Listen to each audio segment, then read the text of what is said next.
За юу энэ манайхаа.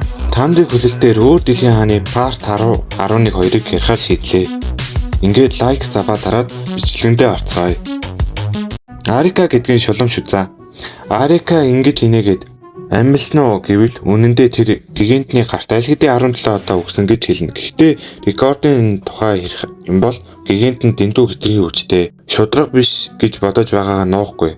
Арика сул дорой биш ч нэг удаа ялалтанд ойртож чадаагүй. Нөхөл нь бүр дандаа харгас байжээ. Гэтэл гигант нь түүнийг цаг хожих гэж байна гэж таслаж хэлэхэд Арики түүнийг шууд хүлээн зөвшөөрнө. Ингээд илчлэгдсэн даруйд тэр эргэн тойрны бүх цогцсыг сая халагдсан цэргүүдийг хүртэл хөдөлгөж бүгднгийн нэгэн зэрэг амьлуулсан дайруулна.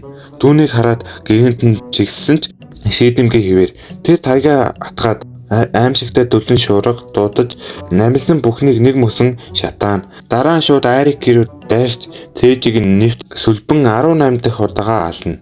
Арики сүнс болон бутарч унахад гигант нь түүнийг сүүлийн уулзалт биш гэдгийг мэдэж байлаа. Тэгээд одоохондоо энэ ялалт түүнд бүхнийг эзлэх төлөвлөгөө гаргах хугацаа өгч байна. Тэр үед Даргонтон хотын захад асар том аваргуудын айрам гинэт гарч ирж хэрэмдэрх харуулууд сандран өөмөлдөнө. Ийм их аварга нэг дор цогцолсныг тэд хизээч харж байгаагүй. Энэ бүхнийг хараад Такудо нэг зүйлийг ойлгоно. Энэ айрам бол Brave Quest гэдэг тоглоомын ертөнцөөс ирсэн. Тэр тоглоомд дайснууд санамсаргүй гарч ирдэг учраас удирдсан шинж тэмдэг байдаггүй нь ойлгомжтой. Исра өмнө нь өөрсдийг нь дуудлагын дайснууд таарлтна гэж бодож байсан ч өөр төрлийн тоглоомноос ирнэ гэж огт бодсонгүй. Eternal Nations ба Brave Quest 2-ын систем тэс өөр. Аз болоход Такудо хоёулангийн тоглож байсан тул яг яах ёстойг нь мэдэж байв. Хотыг харсан өндөрлөг дээр зайралтыг удирдах буй хоёр толгойлогч. Нэг нь Flaming, нөгөөх нь Ice Rock.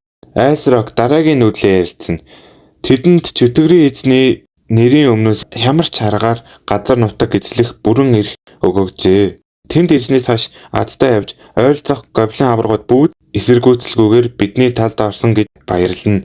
Гэвч Ice Rock хэсэг бодолд автна. Урд нь тэдний бүх амьдрал Brave Quest-ийг эзлэхэд л зориулагдсан. Харин одоо энд ирчгээд тэр бүхнийг орхин шинэ ертөнцийг эзлэх нь зөв үү гэж асуув. Харин Flaming бол иймэрхүү юмыг хогт тоодоггүй. Чөтгөрийн эзэнд л захирагдана. Гэт Ice Rock-ыг дайралтанд явуулна. Ice Rock баяртайгаар тулалдаанд орж Flaming харин өөрийн нууц зорилгоо биелүүлэхээр үлдэнэ. Гэтэл тулалдаа эхлэхийн өмнө талбайг анхаар утаа бүрхэн сайн талын мангасууд хордож эхлэхэд харин муу талынх нь улам хүчрхэгжинэ. Энэ бол харанхуй талд зориулагдсан шид гэдэг нь илт. Дараа нь бүх анхаарал Ice Rock дээр төвлөрнө. Такудогийн үгнээс Ато үүнийг чөтгөрийн эзний 4 генералын нэг гэдгийг ойлгож орхино. Ice Rock Атог яаж таниад авсныг асуухад тэр өөрийн Eternal Nations-ийн баатар Такудо хааны дор ажилдаг гэдгээ хэлнэ.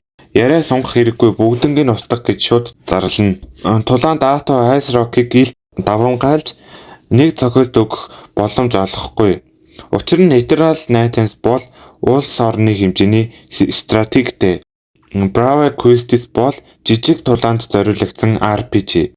Ice Rock бухимдаж яагаад түүнд саад хийж байгааг асуухад Ато дэлхийг эзлэх гэдэг нь их ажил.